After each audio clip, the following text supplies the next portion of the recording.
안녕하세요. 행복한 하루입니다. 화사님들 어떻게 지내셨나요? 잘 지내셨겠죠? 두 번째 강의 시간, 지난 시간에 이어서 미생물 한도, 총호기성 생균수에 대한 얘기 계속 이어갈까 합니다. 배지입니다. 앞선 문제 해설에서 설명했던 검체 전처리 그리고 조작 과정에서는 공통적으로 배지라는 것이 포함되어 있었는데요. 이러한 배지의 제조 과정 역시 이러한 총호기성 생균수 시험법 과정에서 중요한 부분이기도 합니다. 배지는 그렇다면 세균과 진균 시험 시에 서로 같은 배지를 사용할까요? 아니면 서로 다른 배지를 사용할까요? 한번 살펴보도록 하겠습니다. 먼저 검체 전처리 과정에서는 이미 변형 레틴 액체 배지라는 거 그리고 검증된 배지를 사용한다고 말씀을 드렸었죠. 세균, 진균 공통 부분인데요.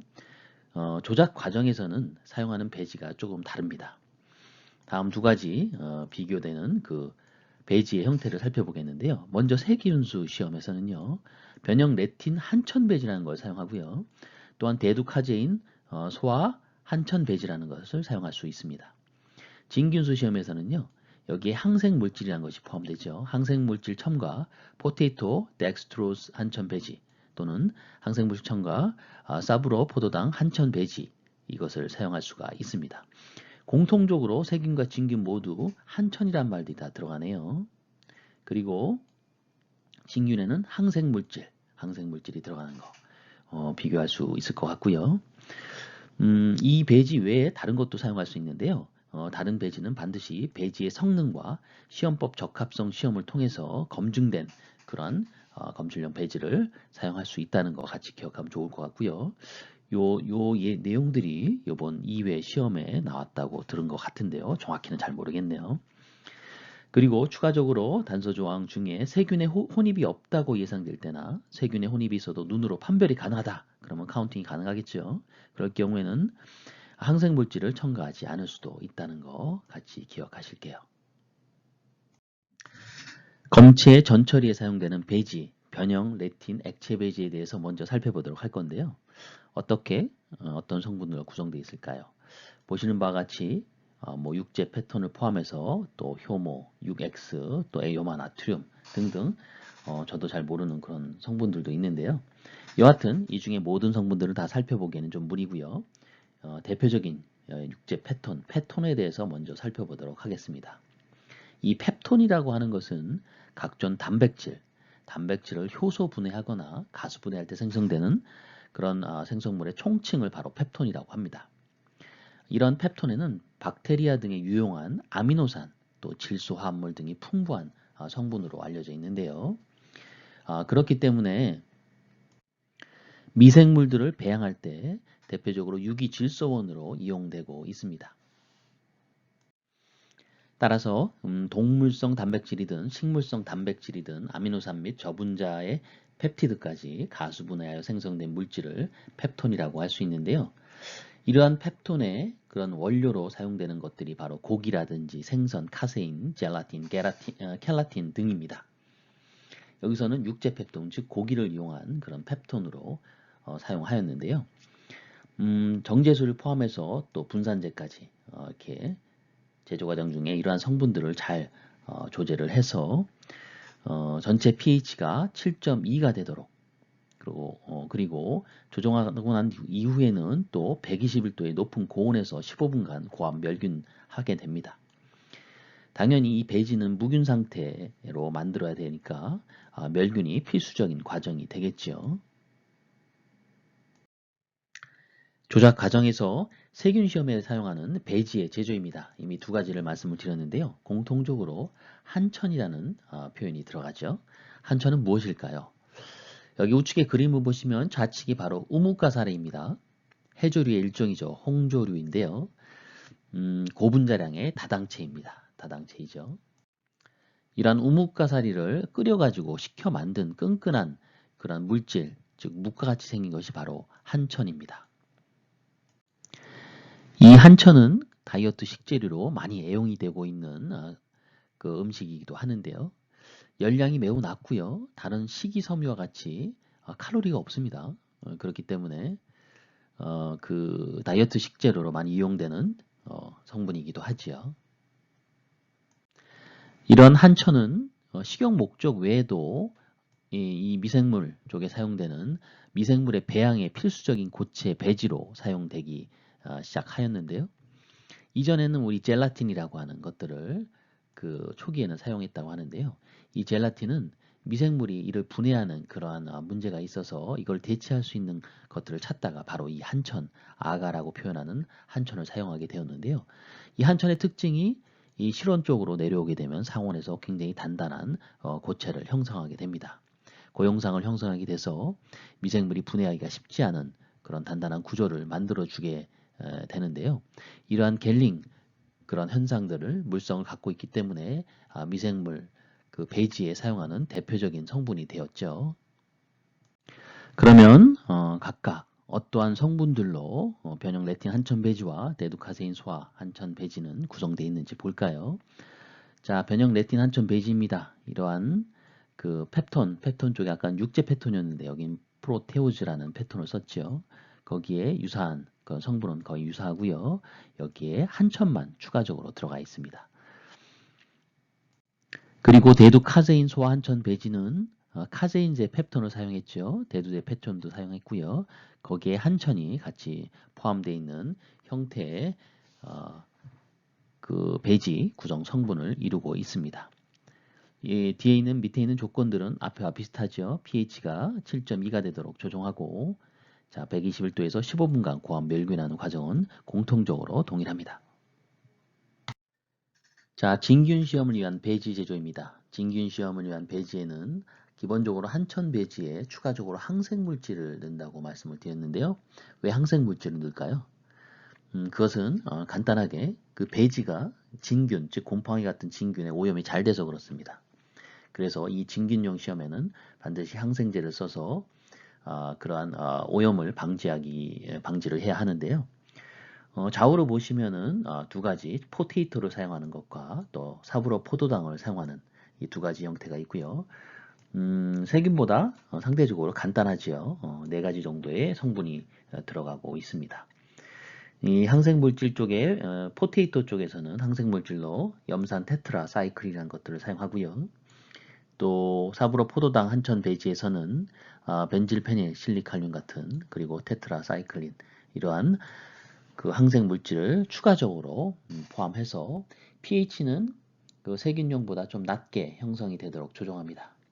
포테이토 쪽은 pH가 3.5 정도 그리고 사브로 포도당을 사용한 쪽은 pH가 5.6 정도로 낮은 pH에서 만들어지도록 조정을 한다는 거 같이 기억 한번 해 보시겠습니다. 총호기성 생균수 시험하기 조작과 배양 그리고 생균수 측정 방법입니다. 세균수 그리고 진균수 시험법에 따라 시험하고요. 총호기성 생균수 계산하는데요. 먼저 세균수 시험법은 앞서서 설명을 드렸었죠. 문항에서 한천평팔 도만법이 있고요. 한천평판 희석법 두 가지가 있습니다. 진균수는 마찬가지로 동일한 방법의 시험법을 따라 하고요. 한천평발 도마법은 9 내지 10cm의 이런 배양 접시를 사용하는데요. 통상 평판이라고 표현합니다. 여기에 그 세균 시험용 베이지를 바닥에 이렇게 도마를 하죠. 도말이라는 표현을 쓰는데요. 도말법은 배지 위에 균액을 스며들게 접종하여 배양시키는 방법입니다. 그리고 전처리 검액을 1ml를 도말을 하죠. 그러면은 우측과 같이 이렇게 균 집락들이 동글동글하게 이렇게 성장을 해서 형성을 하게 됩니다. 희석법은 검액 1ml를 같은 크기의 배양 접시에 넣고 멸균한 다음 45도 실어시킨 세균 시험용 배지를 15에서 20ml 넣어서 혼합한다. 큰 어렵지 않은 그런 희석의 방법이죠. 여하튼 이 두 가지의 방법을 이용해서 사용할 때 이 평판, 즉 검체당 최소 2개 이상의 평판 배지를 준비하게 됩니다. 그리고 나서 여기 30에서 35도 적어도 몇 시간이요? 48시간 배양을 하게 되면요. 이런 균 집락들이 굉장히 생기게 되는데요. 이럴 때 균 집락수가 최대 평판당 300개 이하의 균 집락을 최대치로 해서 세균수를 측정하고요. 300개가 넘는다. 평판당. 그럴 경우에는 다시 추가적으로 희석을 해서 그 수를 줄이게 됩니다. 진균수도 마찬가지 방법으로 시험법을 통해서 시험을 하고요. 여기에서는 배양 온도가 다르죠. 20에서 25도씨 적어도 며칠이요. 여기는 5일간 배양을 합니다. 그리고 균집락은 100개 이하의 균집락을 나타내는 평판을 세워서 진균수를 측정하게 됩니다. 이제 총 호기성 생균수 계산입니다. 앞서서 측정된 세균수와 진균수의 합으로 나타나는데요. 보신 바와 같이 다음과 같은 공식이 적용되겠죠. 세균수, 예를 들어 평판이 2개다. 그러면은 이 2개의 평판에서 각각 검출된 집락수가, 예를 들면 예시에서는 여기서는 67개가 검출이 됐고요. 여기서는 70개가 검출이 된 거죠. 2개의 평판이니까 나누기, 그래서 평균 평균 평판에서 검출된 집락수가 나오겠죠. 68.5개가 되고요. 그리고 나서 이 검체에 대한 희석 배수를 곱하게 됩니다. 본 장표에서는 1ml였으니까 검체 전처리 10배 희석한 거겠죠. 10배 희석한 10을 곱하게 되고요. 그래서 그 값이 바로 685 CFU, 즉 여기서 CFU는 단위인데요. C는 콜로니입니다. 콜로니는 집락을 의미하고요. 이 콜로니 포밍 유닛, 집락이 형성되는 단위죠. 그래서 1g당 685개의 CFU가 형성이 됐죠. 자, 이게 세균 수가 되겠고요. 진균수는 똑같은 방법으로 계산했을 경우에 2개의 평판에 각각의 균 집락수, 그리고 2개로 나눈 값, 그리고 10배 희석한 거 곱해서 285 CFU가 진균수입니다. 그래서 총 호기성 생균수는 2개를 더한 값이죠. 970 CFU ml다. 이 값이 나오게 되는 것이고요. 유통화장품 안전관리 기준에 따라서 영유아용 제품류, 눈화장용 제품류 각각 500개 이하였죠. 기타 화장품 경우에는 1000개 이하. 이 경우 기타 화장품에 해당된다면 1000개 이하가 되기 때문에 적합이 되겠죠.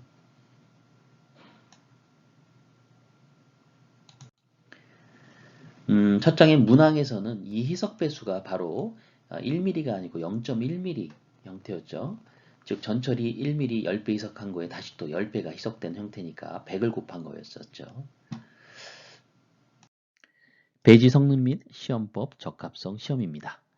총 호기성 생균수 측정의 가장 중요한 요소가 바로 배지인데요. 배지가 잘못 제조될 경우에는 굉장히 큰 문제를 발생하지요. 그래서 배지가 제대로 만들어졌는지를 그 성능을 테스트하게 됩니다. 시중에 판매되는 시판 배지 배지마다 시험하고요. 직접 조지한 배지 역시 조지한 배지마다 시험을 하게 하고요. 검체의 유무화에 따라서, 즉 화장품의 검체의 입고구에 따라서 총 호기성 생균수 시험법에 따라서 제조된 검액과 대조액에다가 표 1에서 표시된 시험 균주, 세균용과 진균용이 있는데요. 이 앞에 세 가지가 세균용이고요. 이게 진균용입니다. 이 시험 균주를 각각 100 CFU 이하가 되도록 접종해서 규정된 총 호기성 생균수 시험 방법에 따라 배양을 하지요.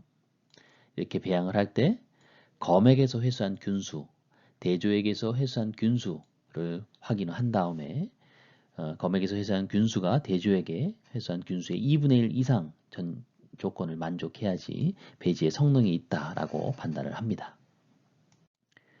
시험 균주는요, 이렇게 세 가지를 사용한다고 했죠. 세균용으로 이콜리, 대장균과 대장균을 의미하고요. 이 뒤에 있는 것들은 그 균주의 번호를 의미한다고 합니다.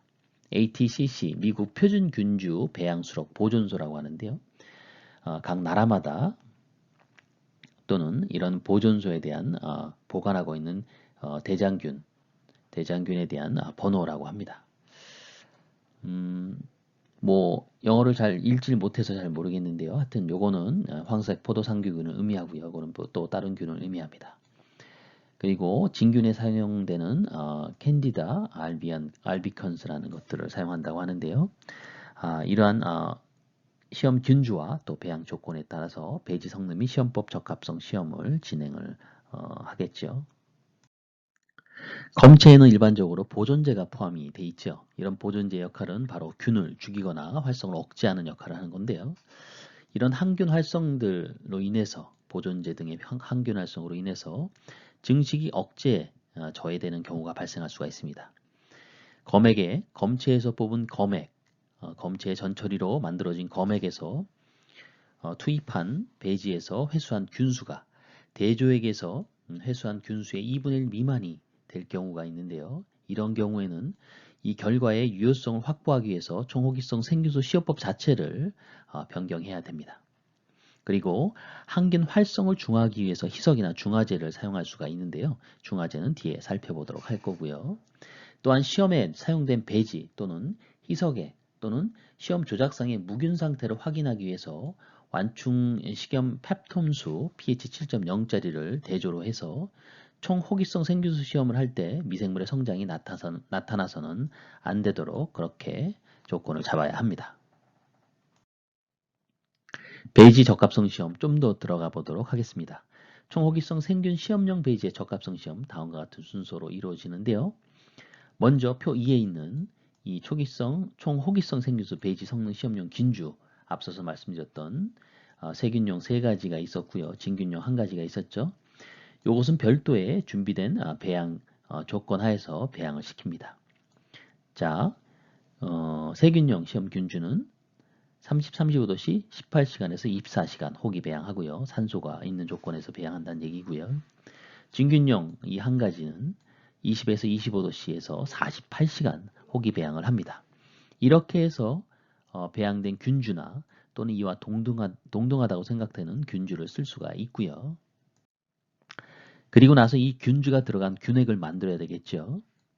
이 균액의 조건은 균액 1ml당 약 100개의 생균이 함유되도록 완충식염 펩톤수 pH 7짜리 여기에 희석해서 균액을 만들게 됩니다. 그래서 이 시험에 쓰는 배지는 이 균액 1ml를 접종해서 세균은 35도씨 적어도 48시간, 진균은 20에서 25도씨 적어도 5일간 배양할 때 이제 충분히 증식 또는 접종균수의 횟수가 확인되어야 합니다. 그래야지 배지의 처음의 목적인 그 미생물 성장에 대한 역할을 확인할 수 있는 거죠. 만약에 이 균에 대한 증식이나 접종균수의 횟수가 확인되지 않을 경우에는 이 배지 자체에 어떤 항균 활성에 대한 부분이 있다는 부분으로 확인이 되는 거기 때문에 표 3, 뒷장에는 표 3에 기재된 중화제를 사용하거나 추가 희석하는 등의 방법으로 항균 활성을 중화시켜야 합니다. 마지막으로 시험에 사용된 배지 및 희석액 또는 시험 조작상의 무균 상태를 확인하기 위해서 완충식염 펩톤수를 대조로 해서 총호기성 생균수 시험을 실시할 때 미생물의 성장이 나타나서는 안 됩니다. 이렇게 시험에 쓰는 배지는 그림에서 보시는 바와 같이 최종적으로 세균이나 진균 이러한 것들이 배양을 할 때 충분한 증식을 통해서 충분한 증식이 이루어진다는 것 그리고 접종균수의 횟수가 확인이 되어야 합니다. 화장품 중에 미생물 발육 저지 물질이 다음과 같은 것들이 있을 수가 있는데요. 거기에 맞게끔 이 항균성을 중화시킬 수 있는 중화제의 형태도 달라져야 합니다. 즉 페놀 화합물이나 파라벤, 또 페녹시에탄올, 또 아닐리 등과 같은 미생물 발육 저지 물질인 경우에는 지방알코올의 에틸렌 옥사이드 축합물과 비이온 계면활성제를 주축으로 한 이러한 형태의 중화제를 사용을 하고요. 4급 암모늄 화합물이나 양이온성 계면활성제인 경우에는 도대실 황산 나트륨을 포함한 이러한 중화제를 사용합니다. 알데하이드, 포름알데하이드 유리제제, 그리신이나 히스틴이 중화제로 사용될 수가 있고요. 산화 화합물의 경우에는 치오황산 나트륨, 또 이소치아졸리논, 이미다졸과 같은 부류의 미생물 발육 저지 물질인 경우에는 아민이나 황산염, 아황산 수소나트륨 이러한 쪽에 중화제를 사용할 수가 있습니다. 비구아니드와 경우에는 폴리솔베이트나 레시틴, 사포닌, 그리고 금속염이나 유기, 수은 화합물의 경우에는 L-시스테인 쪽 이런 화합물, 치오글라이콜산 이런 쪽에 중화제를 사용할 수가 있습니다. 미생물 발육저지 물질의 확인 시험입니다. 앞서서 말씀드렸던 그러한 성분들 화장품 보존을 위해서 사용되는 보존제 이런 것들이죠. 그리고 또 제품의 성분이나 제형의 특성이 미생물 성장에 영향을 미칠 수가 있죠. 시험 결과에 유효성을 확보하기 위해서 검체에 함유된 미생물의 검출이 가능하도록 제품의 항균 특성이 중화되었는지를 확인하고 검증하는 시험입니다.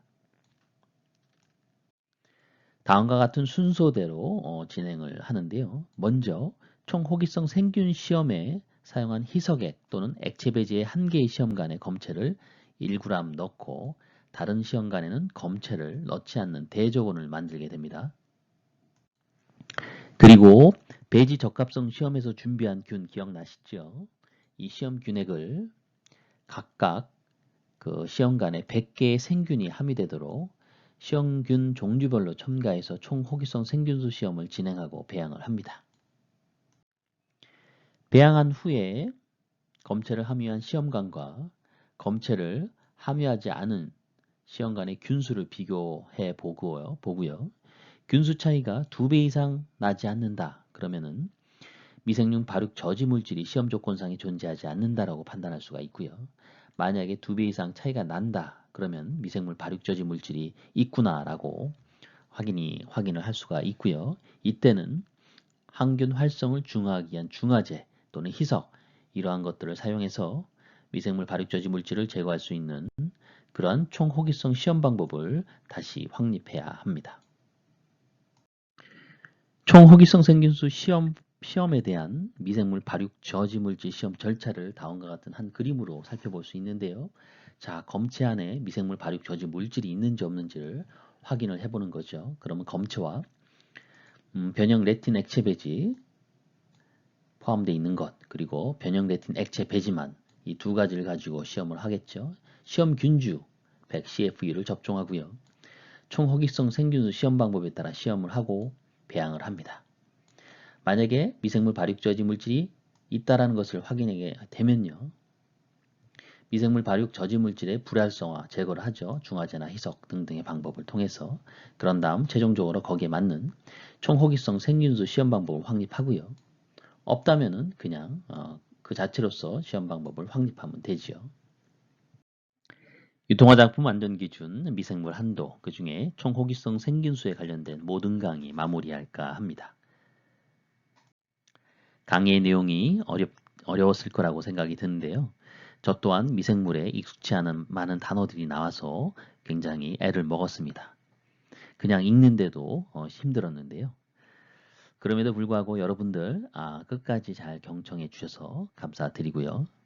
미생물 한도 시험법은 총호기성 생균수 외에 또 특정 세균 시험법들이 있었죠. 대장균, 농농균, 황색 포도상 구균 등이 있는데요.